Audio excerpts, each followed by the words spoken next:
आपका ये बात भी आजकल सोशल मीडिया पे बहुत चल रहा है। ठीक है, लालू यादव के राज में जंगल राज था, तो मोदी जी भी तो 15 साल से हैं। निकालिए कॉपी कलम, बैठिए, हम देते हैं आपको हिसाब। क्या मर्दे, कुछ भी बोल देता रहा, समझल कर। आप तो भाई सोशल मीडिया, क्या बोले, गॉड हो आप सोशल मीडिया के, बराबर गॉड। लेकिन चुनाव के बाद जो आपका हाल होगा ना, उसमें न तुमको तेजस्वी भैया काम आएंगे, न मुकेश सहनी काम आएंगे, XYZ तुमको कोई काम नहीं आएगा। और तुम कहते हो 15 साल में बीजेपी क्या दिया, भूल गए? जिस समय में आरजेडी की सरकार थी, माननीय लालू प्रसाद यादव थे, उस समय आप चोली और घघरा पहन के डांस करते थे। जब से बीजेपी का राज आया है भैया, तब से आपको नहीं लगता कि आप अपने आप को कितना मॉडिफाई किए हो? क्या रीजन है? कहाँ मर्दे। और आप कह रहे हो, दूसरा बात, आप कह रहे हो आरजेडी को जिताइए, ललटेन छाप पे वोट दीजिए। हमारे घर में जो लाइट जल रहा है, उस लाइट को हटाकर हम ललटेन क्यों जलाएं? बताइए। आपके घर में, ठीक है, हम आपके लिए 5 ललटेन भेजते हैं। कितना रूम है आपका, आई डोंट नो।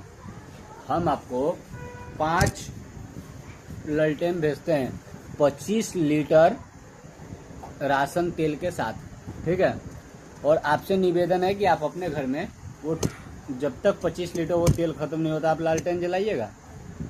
फिर कह रहे हैं आप तेजस्वी को जिताइए। चलिए जिता देते हैं, लेकिन जिताएंगे क्यों? 200 यूनिट बिल तो फ्री कर देगा। भाषण के दौरान कह रहे हैं 200 यूनिट तो बिल फ्री कर देगा माननीय, क्या नाम है उनका, अरे नाम लो ना, तेजस्वी भैया। हाँ, कहते हैं एक बिहारी 100 पे भारी। बात सही है भैया, लेकिन एक बिहारी 100 पे भारी थोड़ा कुछ जगह के हिसाब से भी बोला जाता है। पूरा बिहार समाज का तो आप लोग नाक कटवा ही दियो, अपना तो नाक बचा लो यार। आप कहते हो हर परिवार को सरकारी नौकरी देंगे, संभव है?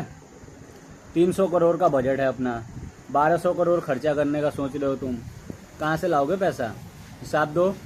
पूरा सोशल मीडिया, पूरा न्यूज़ चैनल तो आपसे बस यही हिसाब मांग रहा है। हिसाब दीजिए ना, आप कैसे पूरा कीजिएगा। प्लस में आप 200 यूनिट बिल भी फ्री कीजिएगा। क्यों? बिल फ्री करके बॉल गायब करने का तो कम से कम सोचे तो नहीं हो। बिल फ्री कर दोगे, बॉल गायब करवा दोगे, ऐसा है क्या? नहीं, नहीं चलेगा। इस बार बीजेपी सरकार हो, सिर्फ इस बार बीजेपी सरकार नहीं, हर बार बीजेपी सरकार। समझिए बात को। इलेक्शन तो इलेक्शन है भैया, हर 5 साल में, हर 6 महीने पे एक ना एक इलेक्शन, छोटा मोटा इलेक्शन। जो आपका इलेक्शन है वो 5 साल में एक बार। लेकिन भैया क्या बोले, आप जो भी बोले ना, हमको तो ऐसा लगता है गांजा फूक के बोले हो।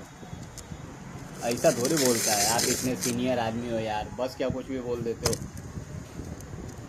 आप अपने पार्टी का प्रचार कीजिए, अच्छी बात है। विरोधी से लड़िए, अच्छी बात है। विरोधी से लड़ते लड़ते आप ऐसा मत कर लीजिए भैया कि बाद में बम्बू आ जाए पीछे से। आप भी समझते हैं। हमारे गांव में भैया तकरीबन 45% यादव हैं, 25% राजपूत ब्राह्मण ये लोग हैं, सिंह लोग। और बाकी के बचे हुए जो बाकी के जात हैं वो छोड़ दीजिए। हमारे गांव के यादव का लड़का कोई इंजीनियरिंग में टॉप कर रहा है, कोई ITI में टॉप कर रहा है, कोई बिजनेस में टॉप कर रहा है। क्या सबको आप ललटेन के नीचे बैठाना चाहते हैं? भूल जाइए, बीजेपी की सरकार है, वो बनेगी। आपका ठीक था कि आपसे ये भी सवाल किया गया ना कि सब लोग बीजेपी, सब अभिनेता बीजेपी के साइड गए, आप अकेला आरजेडी के पास क्यों? आपने बोला कि मुझे भीड़ का हिस्सा नहीं बनना है, मुझे वो बनना है जहाँ, सॉरी, आपने कहा मुझे भीड़ का हिस्सा नहीं बनना है, मैं जहाँ से चलता हूँ भीड़ वहीं से चालू होती है। अब अपने फादर साहब को भूल गए हो? रवि किशन, माननीय मनोज तिवारी, मतलब जो उंगली पकड़ के आपको चलाना स्टार्ट किया गया बहन, जो उसका हाथ काटने का सोच रहे हो आप, बहुत गलत बात है, समझिए बात को। इस तरह का भड़काऊ भाषण आपको सोशल मीडिया पे नहीं देना चाहिए। पूरा सोशल मीडिया आपसे नाराज है, ठीक है। प्लीज़ इलेक्शन कीजिए, अपना वोटिंग कीजिए, अपना ऐड कीजिए, बहुत अच्छी बात है। मैं गारंटी देता हूँ, हाँ, हर यादव परिवार से, जितने भी, सिर्फ यादव परिवार से नहीं, आरजेडी समर्थक से, जितने भी आपके वोटर, समर्थक, एमएलए, एमपी जो भी हैं, भैया कसम खा के बोलिए तो कोई भी बिना पैसा लिए प्रचार में गया? नहीं। किसी, आप लोग तो 2 महीना पहले से प्रचार के लिए लौंडे लोगों को बाइक दिलवा देते हो शोरूम से, जस्ट भाड़े पे, इलेक्शन ख़त्म होते मार के छीन के वापस कर देते हो। 2 महीना पहले से पेट्रोल पंप पे गाड़ी नंबर और नाम लिखवा देते हो कि इसका टंकी फुल होना चाहिए। काहे? इंसानियत की लड़ाई लड़ रहे हो, अगर आपकी पार्टी सही है, काहे ऐसा कर रहे हो? एक पर्चा बंटवाओ, एक पर्चा छपवाओ, बंटवा दो पूरे गांव में। लेकिन नहीं, आपको भी पता है ना भैया, आरजेडी को लाना और पैसा फूकना आपके लिए बराबर है। इस वजह आरजेडी नहीं आएगी, लिख के देता हूँ आपको। मैं महाराष्ट्र में हूँ, हाँ, पता देता हूँ आपको। आके अगर कभी आपको टाइम मिले तो आप तो नहीं आइएगा ना, अपने समर्थक किसी को भेज दीजिएगा। हम जिस एरिया में रहते हैं ना, भिमंडी बाईपास, ठाकुरपाड़ा, रंजोली गांव, ठीक है, इधर जितना सरपंच की औकात है ना भैया, सरपंच, उतना तो आपका नहीं है राजनीति में। यहाँ का सरपंच जीतता है ना भैया, तो 5 साल के लिए विदेश नहीं भागता, ठीक है, या 5 साल के अंदर में अपने बेटा को सरपंच बनाने का तैयारी नहीं करता। सबसे पहले गांव की व्यवस्था देखता, पर यूनिट बिल फ्री नहीं करता वो, ठीक है, पर गाड़ी में पेट्रोल नहीं भरवाता वो।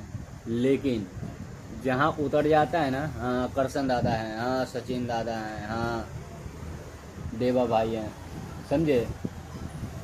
ये सब चीज़ समझिए।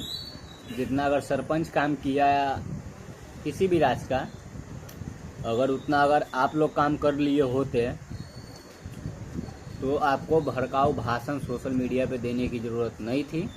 आपकी आरजेडी परिवार सुख शांति जीत जाती।